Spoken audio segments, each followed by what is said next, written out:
με το ηλεκτροδρόμο κάτω, είμαστε εντάξει.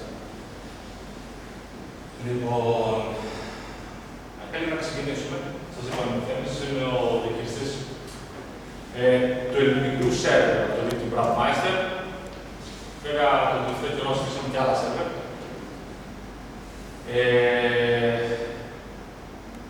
Και γενικά θα κάνουμε μια μικρή κυρία στην αρχή σχετικά με το DMR, απλά πραγματάκια. Και μετά θα πούμε λίγο περισσότερο στο νόημα του πώς δουλεύει το δικτυακό κομμάτι του δικτύου, όχι τόσο πολύ το RF, του DMR. Και θα εξηγήσουμε πώς είναι συγκεκριμένα μεταξύ στα δίκτυα. Είναι πολύ γρήγορο, δεν θα σας κουράσει καθόλου, θα καταλάβετε αρκετά πραγματάκια σε λίγο χρόνο, πιστεύω. Καταρχήν το DMR σημαίνει Digital Mobile Radio. Το STI, το SI, που είναι ο οργανισμός, δημιούργησε ένα παγκόσμιο ψηφιακό στάνταρ, το οποίο το μοίρασε στους πολλούς κατασκευαστές. Αυτοί οι κατασκευαστές στην αρχή ήταν η Motorola και η Vertex. Μετά, όπως ξέρετε, οι Κινέζοι άρχισαν να αντιγράφουν πράγματα και τέτοια και ασχολήθηκαν και με την Κινέζη. Όσο και να σας φαίνεται, οι πρώτες εταιρείες ήταν η Hitachi και η KIT, η οποία τα μηχανήματα τους μοιάζουν κιόλας μεταξύ τους. Και μετά ήρθε η KIT. Τώρα το πόσο καλύτερο είναι το DMR. Το DMR το καλύτερο που έχει τις άλλες διαμορφώσεις, θα το δείτε και πιο αναλυτικά πιο κάτω τεχνικά γιατί είναι καλύτερο, είναι ότι η καλύτερη οπόδερ που χρησιμοποιεί η καλύτερη ποιότητα φωνής. Δεν είναι η ίδια. Ενώ ότι μάλλον το σύστημα πιο κάτω θα δείτε ακριβώς γιατί παίζει να είναι καλύτερη ποιότητα φωνής και γενικά θεωρείται στο μόνο πιο καλύτερο. Έχει μικρότερη κατανάλωση όταν εκπέμπει λόγω του TDMA που χρησιμοποιεί. Το TDMA είναι πάνω στην ψηφιακή διαμόρφωση του 4FSK του Wi-Fi. Είναι ένα σύστημα που χωρίζει σπιχάρα με το χρόνο στις δύο χρονοθυρίδες που χρησιμοποιεί και έτσι μπορεί και μοιράζει ταυτόχρονα με 30 ms διαφορά από τη μία στην άλλη την επικοινωνία. Το καλύτερο με την λιγότερη κατανάλωση είναι ότι τα φορτά κερδίζουν περισσότερο χρόνο μπαταρίας. Γιατί δεν εκπέμπει συνέχεια, έχει αυτά τα 30 ms που έχει την εναλλαγή. Και τέλος είναι ότι μπορείς να δημιουργήσεις πολλές ομάδες ομιλίας που άλλα ψηφιακά πρωτόκολλα δεν το έχουν αυτό.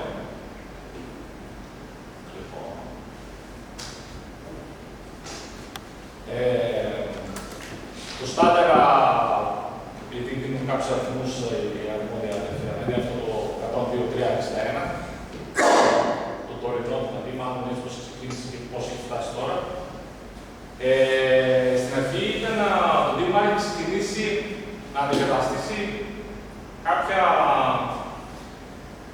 αναλογικά που χρησιμοποιούμε συνήθως όχι σε αεροδιστικούς σκοπούς και τέτοια. Πιο πολύ είναι ούτε καν επαγγελματικά. Ήταν για χρήστες, όπως λένε, ήταν για εφαρμογές για τον καταναλωτή. Αυτό δούλευε μόνο στο 346.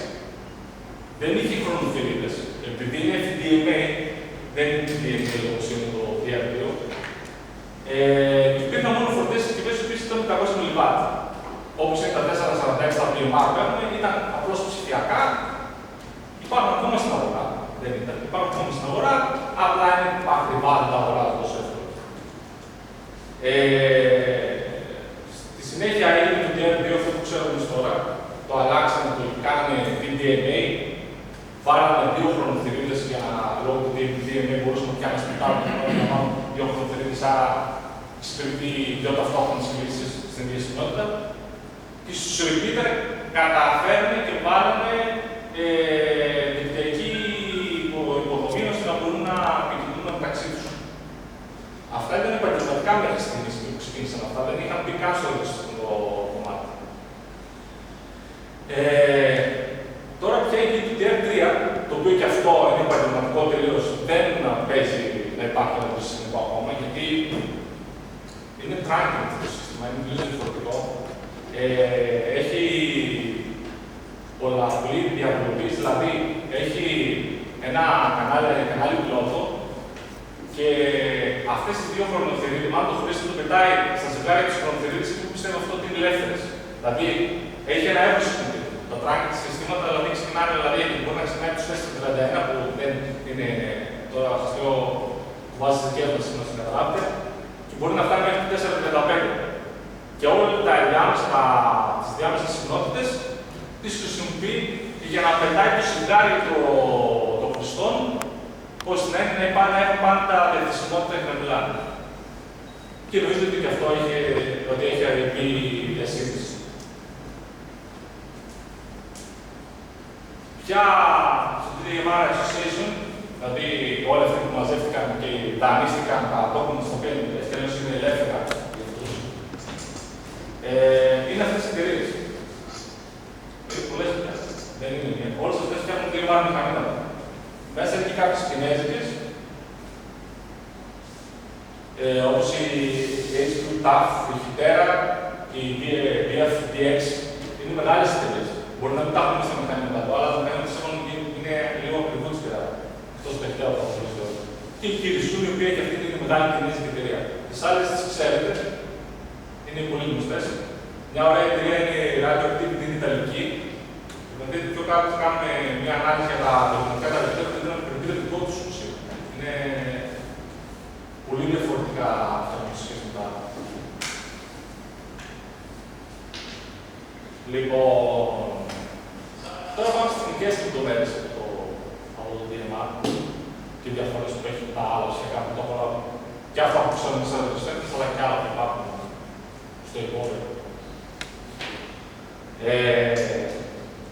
Καταρχήν με τα μηχανήματα, όταν κάνουν με το άλλο, επικοινωνούν με βάση το everyday interface. Δηλαδή, φεύγουν δεδομένα, πάνε στο repeater δεδομένα, ο repeater δεν καταλαβαίνει τίποτα και τα κάνει να μετά στην άλλη μεριά. Αυτό είναι το everyday interface. Σας το αναλύω όσο πιο απλά για να καταλάβετε, έχει πολύ περισσότερα, αλλά όλο το layer που επικοινωνούν μεταξύ τους είναι δεδομένα, δεν είναι τίποτα άλλο. Άρα το decoding και το encoding γίνεται πάνω στο μηχάνημα. Το repeater είναι σχεδόν παθητικό, εκτός από κάποιες περιπτώσεις που κάνει κάποιο controlling, αλλά αυτό είναι το κάνει πολύ καλά. Για το DDMA που είχαμε πει, το πλάτος του καναλιού στο DMR είναι 12,5 kHz. Δηλαδή, άμα το βάλετε σε ένα αντιφάτο, θα δείτε ότι όταν πατάς, πίσω ένα time slot πατάς ή στο άλλο time slot πατάς, θα δείτε ότι αυτό που ανοίγει είναι 12,5 kHz. Βέβαια, τα χωρίζει από 6 προς 5 πόσο είναι το καθένα για να τα περάσει στα δύο time slot. Η διαμόρφωση είναι 4 escapes για το είπαμε και οι συχνότητες είναι από 30 escapes μέχρι 1 γίγα. Υπάρχουν και άλλες υλοποιήσεις στην αγορά που ζητάνε λιγότερο συνόψη. Το DMR πάνω από τι παίζει μόνο στα VHF ή στα VHF. Παίζει πιο καλά, πιο χαμηλά για στρατιωτικούς λόγους και διάφορες συνθετικές χρονικές. Τα μέλη όλα αυτά που δείξαμε πριν το Association, που δεν ήταν όλα από την αρχή μαζί, συμφωνήσαν να έχουν σαν κωδικοποιητή φωνής το AMBE2. Το AMBE σκέτο είναι που χρησιμοποιεί το Star και το AMBE2 είναι που χρησιμοποιεί το DMR και άλλα πράγματα, όχι μόνο το DMR. Λοιπόν, το χρησιμοποίησαν για πολλούς λόγους, γιατί είδαν ότι ήταν σταθερό, είχε χρησιμοποιηθεί ήδη στις επαγγελματικές πρωτού βγει το DMR. Θα το δούμε παρακάτω. Το Bigos με το Phase 2 το είχε πρωτού βγει το DMR, το στο decoder. Μοιάζει πάρα πολύ, αλλά δεν έχει χρησιμοποιηθεί ακόμα για αεροδραστικούς σκοπούς. Υπάρχει το Phase 1, το οποίο δεν χρησιμοποιεί αυτό, δεν το αναφέρω καθόλου εδώ, το οποίο δεν χρησιμοποιεί αυτό το φωτόντερ, το οποίο το χρησιμοποιούν κάποιοι Γάλλοι, έχουν φτιάξει ήδη ένα σύστημα, το οποίο το χρησιμοποιεί για αεροδραστικούς σκοπούς. Αλλά είναι πολύ περιορισμένο. Είναι μόνο στη Γαλλία και το χρησιμοποιούν και νομίζω οι άλλοι, κάποιοι μεμονωμένοι δεν.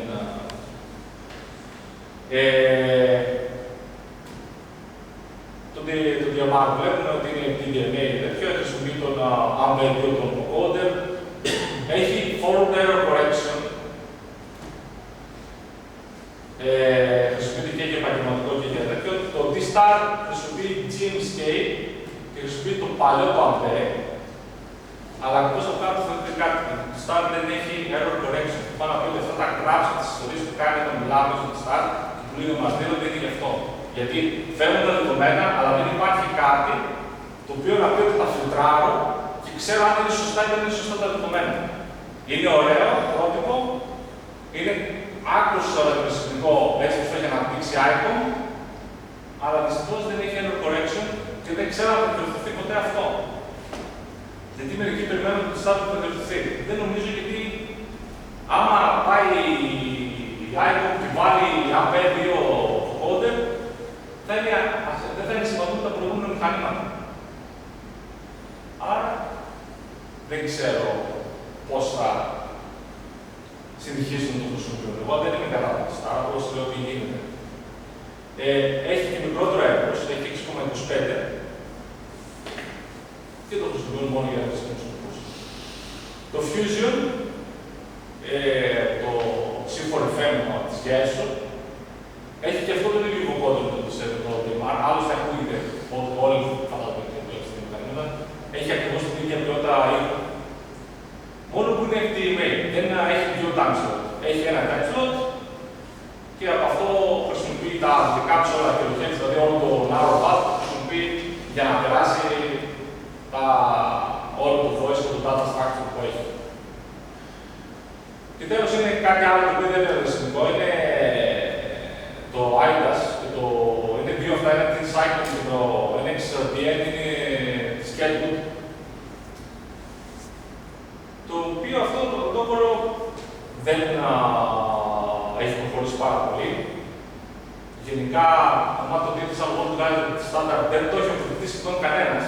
Μόνο αυτές οι δύο εταιρείες βγάζουν μηχανήματα, τα πουλάνε και έχουν το πελατολόγιο το δικό τους. Και δεν ξέρω κατά πόσο θα προχωρήσει. Άλλωστε το είναι στην θέμα μας. Λοιπόν, συχνότητες. Το P25 χρησιμοποιεί και δύο μπάντες στους 700-800 που είναι καθαρά commercial. Επειδή είναι TDMA και αυτό έχει περισσότερο, κρατάει περισσότερο η μπαταρία του.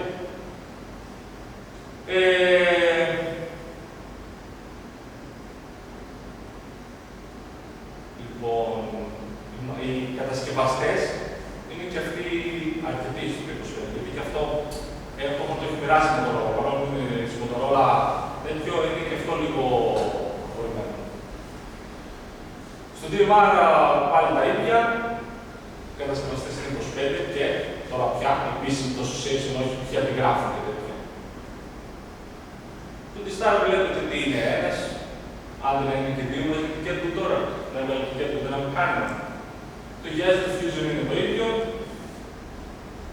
Και δύο, ένας είναι από το NXDN και το IDAS που είναι το επαγγελματικό.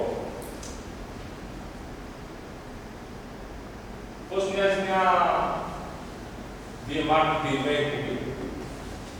Όταν πατάμε το κινητή, στην αρχή στέλνει πακέτα, τα δύο πρώτα που βλέπετε, τα δύο data sync, δηλαδή τα πρώτα 60 MS, είναι που στέλνει το διακριτικό μας και διάφορα handshake για να ανοίξει το repeater. Αυτά διαφέρουν στη σύμπληξη κουμπί στο DMR. Δεν είναι η ίδια. Γιατί στη σύμπληξη κουμπί δεν χρησιμοποιεί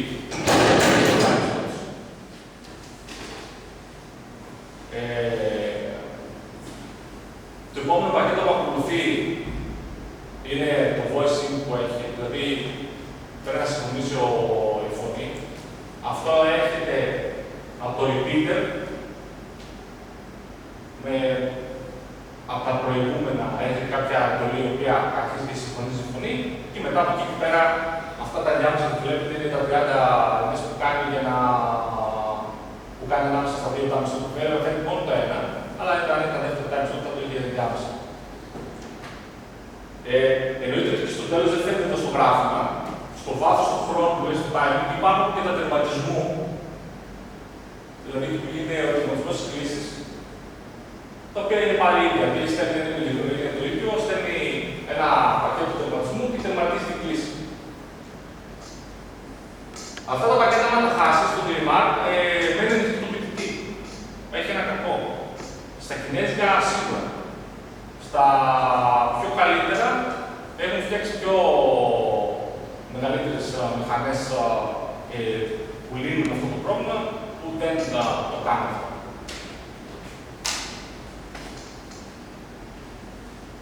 Εδώ δείχνει πώς είναι το πακετάκι πέρα, δείχνει πώς είναι το payload που έχει 108 bits, το sync που είναι το signal που έχει 48 bits και άλλα 108 bits στο τέλος.